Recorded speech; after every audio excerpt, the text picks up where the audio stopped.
wanted to start with you first. There's a level of risk taking that independent filmmakers are bringing to cinema that's less prevalent in mainstream studio productions. And that decision to make this film primarily without dialogue really encourages audiences to bring their own interpretation, yet it relies so heavily on casting the right actors to convey the story's depth and nuance. Can you talk a little bit about finding your ensemble? And as a writer director, how did you create that space on set for them to take this framework and that material that you created and elevate it to what we see on screen?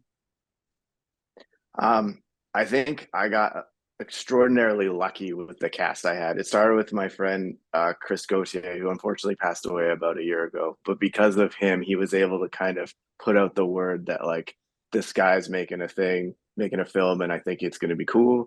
And so he sort of gave me a sense of credibility with going out to the acting community around town. And then a lot of it was just process. I was just posting the stuff that I was making because I started out just during lockdown during the pandemic. I just started making props and stuff to pass the time and posting it on Instagram. And then people started to take an interest. And so local actors started circling. And that eventually landed us with our amazing lead, Yvonne Chapman, who just, I can't imagine the film without her. It doesn't work without her. And she carries the whole performance on her back. And it, we just got so lucky with everybody. And so I'm an animator by trade. And so one thing, like, I have to craft the performance a lot as my day job. And so it was really Mm. nice having a cast this talented to just kind of step out of the way. So as a director, I would be like, I need you to hit this mark, and this mark. But like in between that, like it's kind of on you. Like you just have to find your way with it. And I really like when I write, I don't like to give a lot of direction to the actors in the script. I like to kind of leave it pretty blank. Like I know where it's going, but I want you to bring your own interpretation of the character with you. That shows Yeah. that leads to great performances. And then Yvonne, there's a fascinating conversation in the creative field right now about that balance between lived experiences and this world of make-believe. With this role being such a departure for you, how did you find that connective tissue to make this character feel authentic? And for the areas where your experiences differ, how did you bring that believability?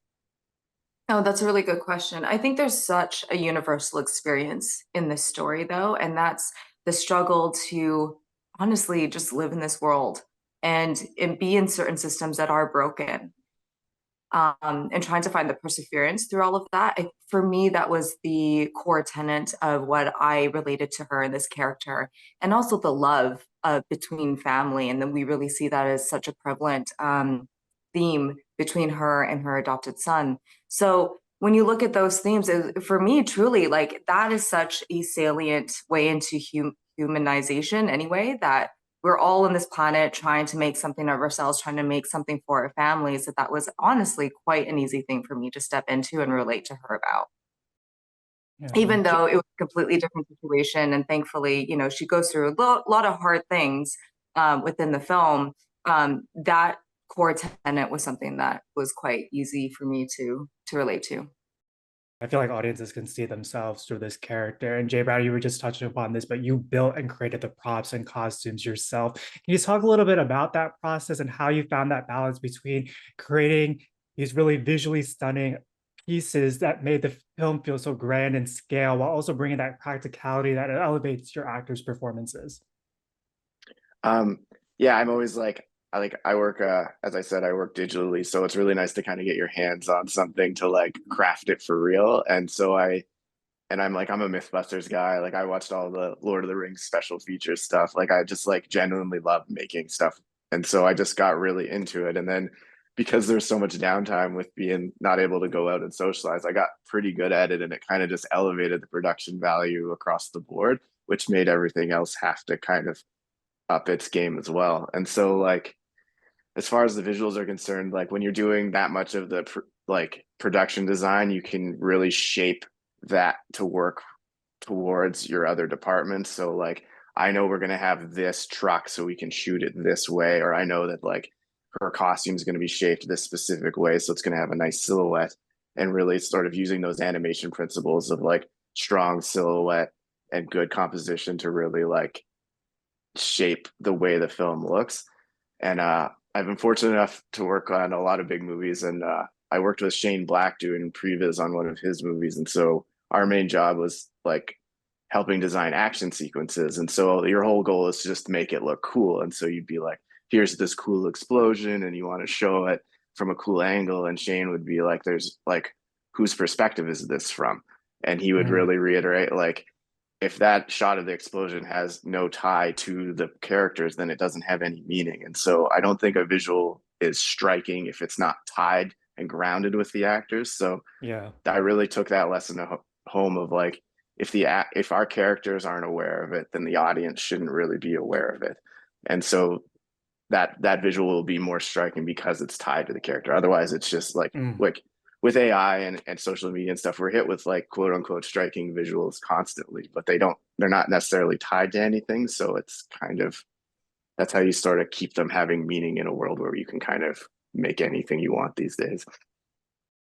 Great answer. I feel like you could also make a film with all the behind the scenes about building these props. It was really fascinating to watch on the film's Instagram page. And Yvonne, from the actor's perspective and somebody who's done a lot of work in sci-fi and fantasy, how aware were you of everything that J. Brown was doing with the props and the costumes? And how did the detail that he put into his work help you tap into who this woman was?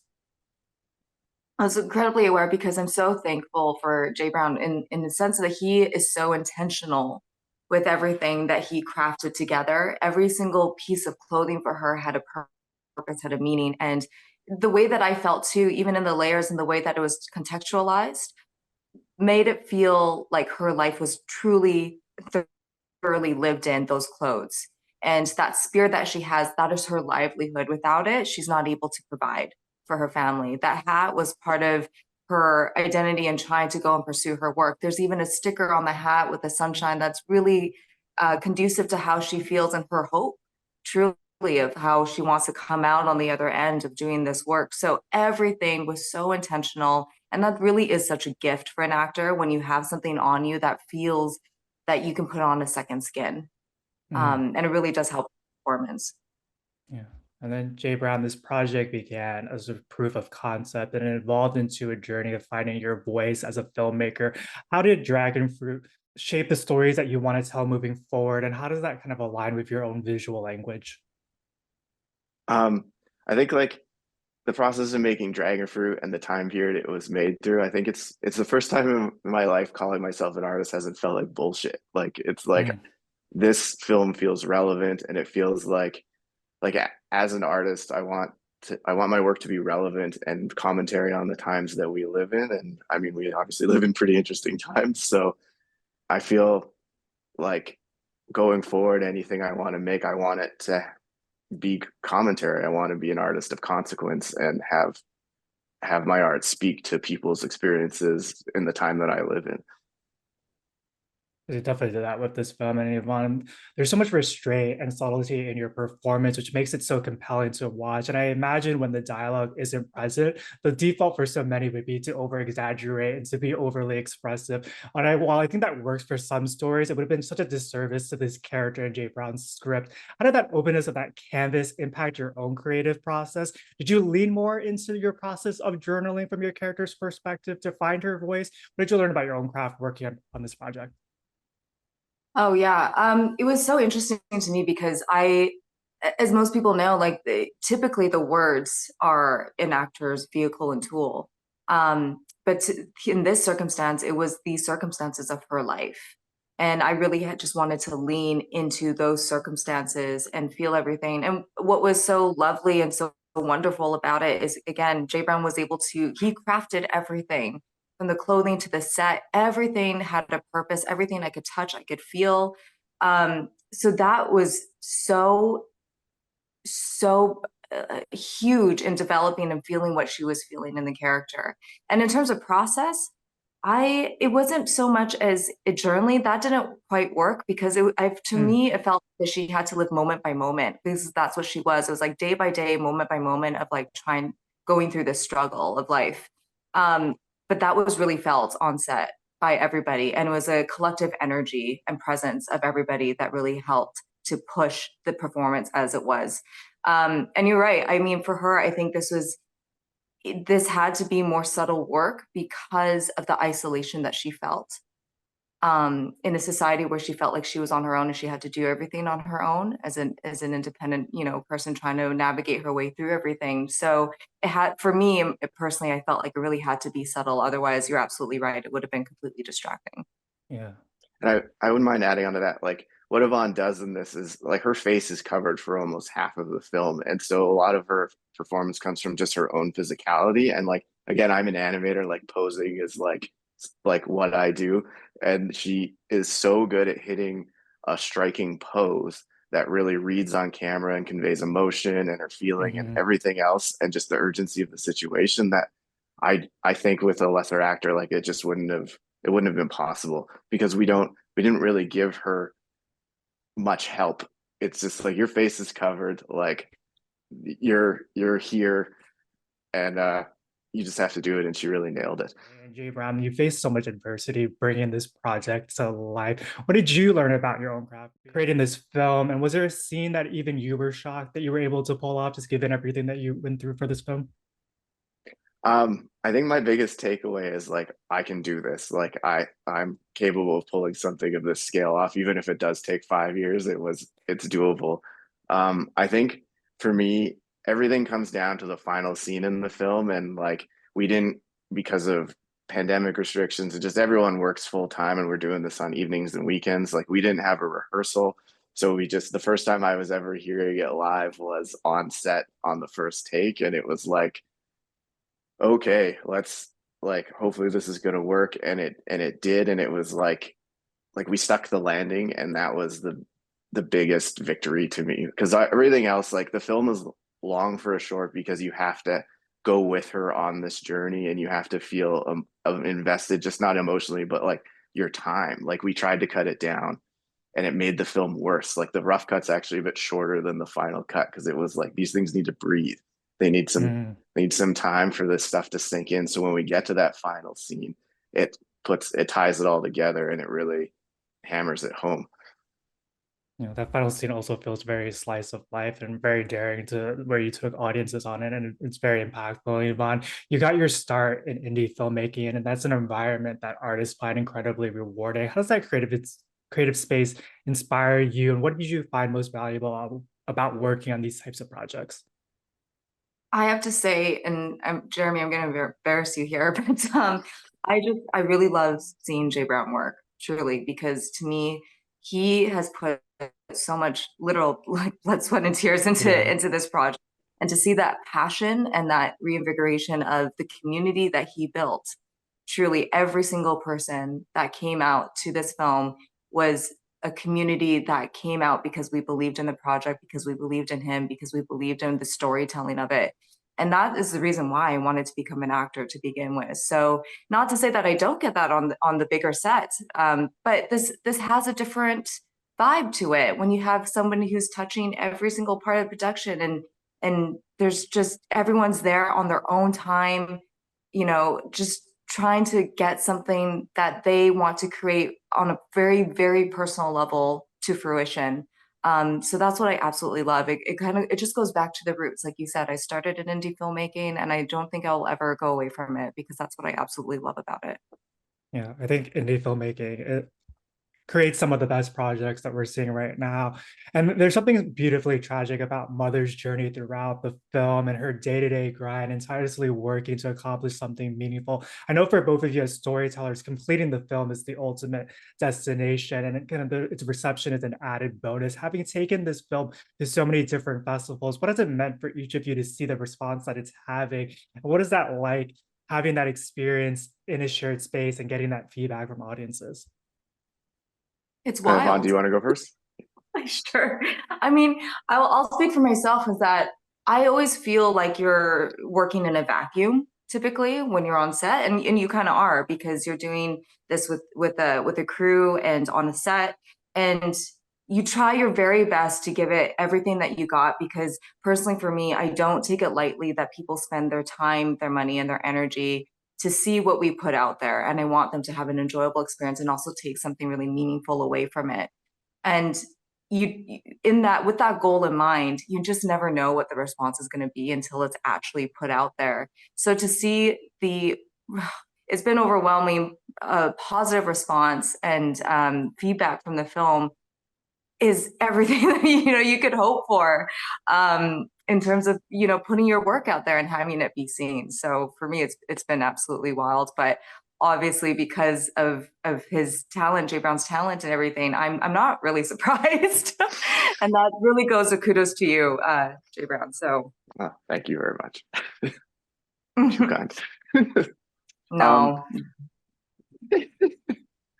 For me personally, like, it's been interesting because you kind of have your head down on this lengthy project, and you don't, because it took so long. Like post production alone was a year, so it took over a year to even finish after the last day of filming.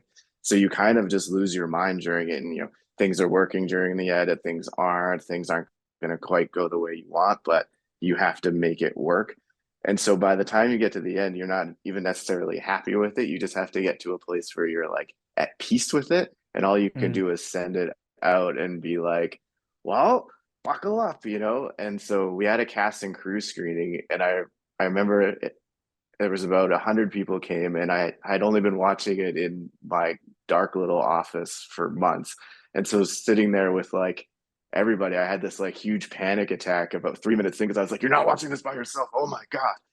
And the response from that was so overwhelmingly positive that it was just kind of jarring. Like, I just wasn't expecting people to really connect with it the way they did. And so when we get into festivals, and we've been rejected from a lot of festivals, but the ones that we do get into, we tend to win stuff at, because it really connects with people.